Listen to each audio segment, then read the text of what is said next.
Dragi prieteni, atunci când ne vom reuni cu țara, vom fi mai mulți, vom fi mai puternici, vom fi mai respectați ca națiune.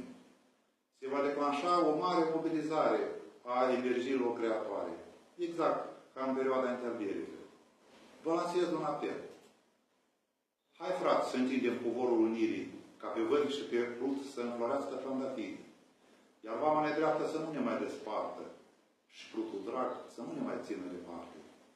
În încheiere, vă îndemn să veniți pe 27 martie, ora 13, în fața Operei Naționale din Chișinău, să manifestăm împreună și să cerem unirea. Unirea face